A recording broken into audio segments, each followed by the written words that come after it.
एवं ग्रामीण गुटबंदी।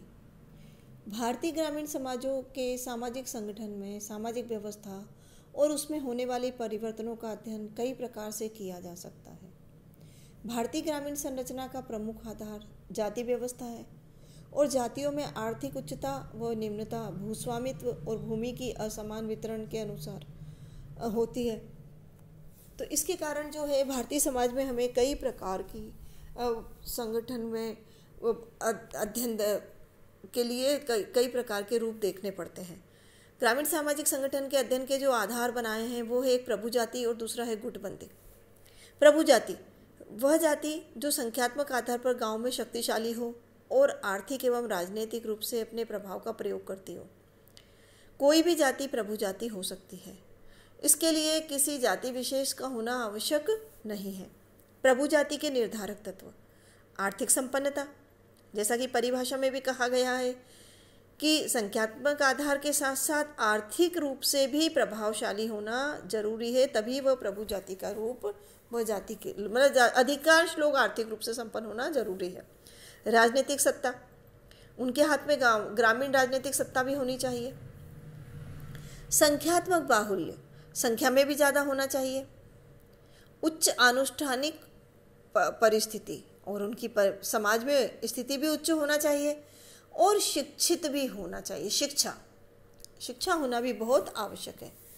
ये इसके निर्धारक तत्व है। ग्रामीण गुटबंदी, ग्रामीण समुदाय में विद्यमान संघर्ष समूह गुट कहलाते हैं।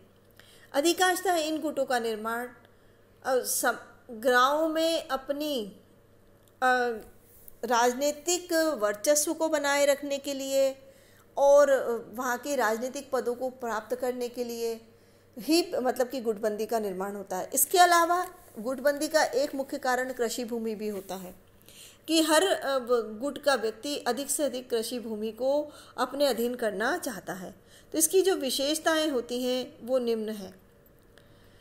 छोटा आकार, इनका ग्रामीण गुटों का आकार छोटा होता है क्योंकि गांव के हिसाब से हर गांव में अलग अलग गुट होते हैं। सार्वभौमिकता, और हमें हर गांव में इस प्रकार के गुट देखने को मिलते हैं। ऐच्छिक सदस्यता, ये आवश्यक नहीं है कि किसी जाति विशेष के लोग ही उस गुट में या आर्थिक आधार पे ही उस गुट के लोग शामिल हों। हमेशा जो है ऐसा भी देखा गया है कि कई बार जो है कि मतलब कि अन्य लोग भी उसमें शामिल हो जाते हैं। सामान्य उद्देश्य, उन लोगों का एक ही सामान्य उद्देश्य होता है, राजनीतिक वर्चस्व और आर्थिक आधार पर वर्चस्व। फिर है सामाजिक समूह, उनका अपना एक प्रभावशाली सामाजिक समूह बन जाता है। और है विशिष्ट परिस्थिति में निर्माण, अधिकांशतः गुटों का निर्माण विशिष्ट परिस्थितियों में होता है। कई बार गुटों का निर्माण ऐसे भी होता है कि किसी गुट द्वारा किसी समूह विशेष को अपने से कमज़ोर मान के जब उसके ऊपर अत्याचार किया जाता है तो वो सभी लोग एकत्रित होकर एक नए गुट का निर्माण करते हैं और वह उस गुट पे हावी होने का प्रयास करते हैं। गुट के स्थायित्व का आधार संगठन, आत्मनिर्भरता और आर्थिक संगठन होता है। गुट निर्माण के जो कारण होते हैं उसमें बहुत सारे ग्रामीण और स्थानीय कारण जो है महत्वपूर्ण होते हैं। और इसका मुख्य एक कारण है भूमि के उत्तराधिकार पर विवाद होता है।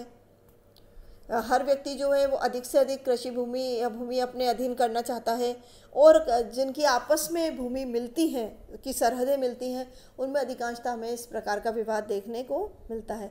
पुत्र गोद लेने का विवाद, यदि कोई व्यक्ति संतानहीन होता है या उसकी पुत्रियां ही होती हैं तो उसके परिवार उस सदस्य के लोग जो हैं और अन्य लोग जो हैं चाहते हैं कि हमारे पुत्र को गोद लिया जाए, जिससे कि सारी उसकी बाद में संपत्ति और कृषि भूमि पर उसका अधिकार हो सके।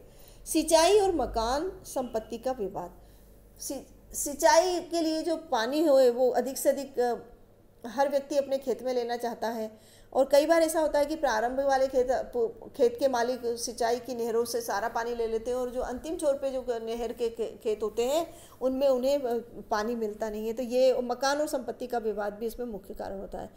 यौन संबंधी विवाद भी होते हैं।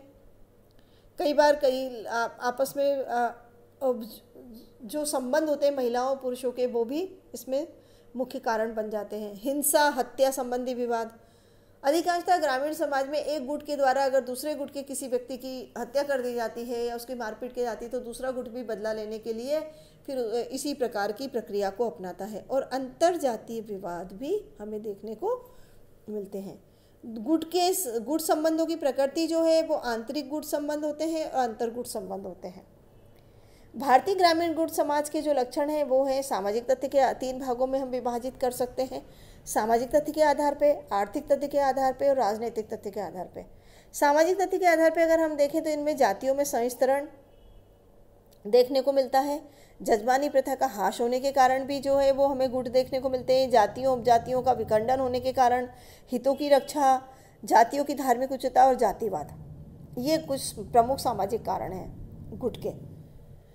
और आर्थिक तथ्य में गरीबी, बेरोजगारी, शोषण से सुरक्षा, भूस्वामी एवं भूमिहीनों में संघर्ष, भूमि पर दबाव और आर्थिक निर्भरता।